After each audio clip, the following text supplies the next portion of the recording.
Yeah, they just can't afford to march backwards, and like you're saying, it's hard enough to get the yards just running a good play, let alone when you're giving them up, just making stupid mistakes. From the 43-yard line on 1st and 27, Hansen is in motion to the right. Garcia on the bootleg right has a seam to the outside of the 40, back to the inside, and he's down as he goes out of bounds. And at around the 37-yard line, maybe the 36. Let's see where they mark it. They'll give him 6 yards to the 37. It'll be 2nd down and 21. They try to run that bootleg to the short side of the field. They're running it towards their own bench over there, but it doesn't give Garcia a whole lot of room to work with.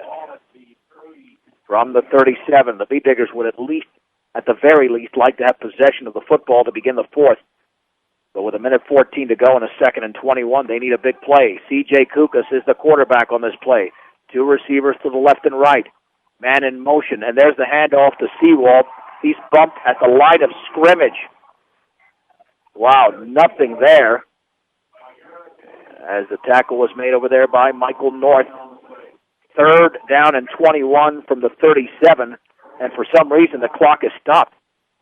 Why did they stop the clock? I mean, it should be well inside a minute now. 3rd and 21 from the 37. Now the Bee Diggers are in a passing situation. 2 to the left, 2 to the right. On 3rd and 21, Kukas is back to throw. Out to his left, the pass is going to be incomplete. Looked like it went through the hands of Melendez and then nearly caught by Shea Hansen. And Brush will have to punt with 54.7 seconds to go in the 3rd. Deadlocked at 7. But in Florence territory, I don't think there's any other option here on 4th and 21. For all of your title needs, visit Tim Weimer at Northern Colorado Title. They're at 205 West Kyle in Fort Morgan. And the Bee Diggers weren't stopped by Florence. They stopped themselves there. Right, just the penalties are what killed them.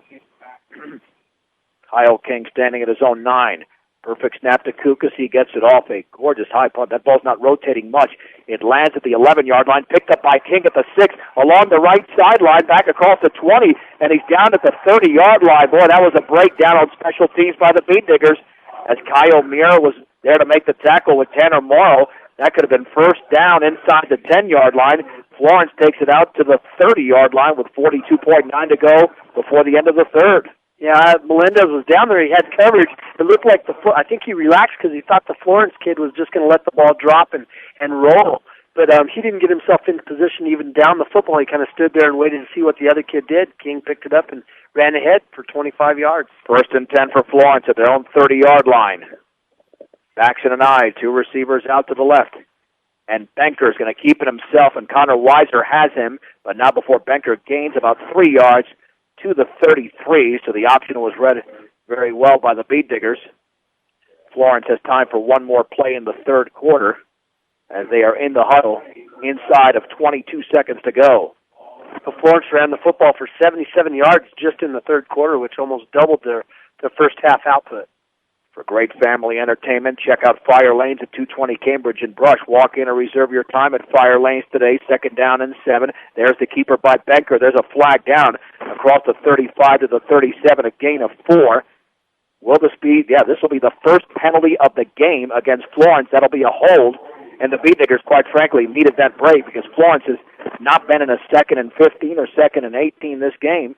And they'll be in a 2nd and long, and that probably was the final play of the 3rd quarter. There's 3.4 seconds to go, and the clock will restart once they set the ball back at the 26-yard line. So essentially, it's a 2nd down and 14 for Florence, and they restart the clock, and that's the end of the 3rd quarter with the score. Brush 7, Florence 7. You're listening to the 2009 Colorado High School Football Playoffs on 1010 KSIR and KSIR.com.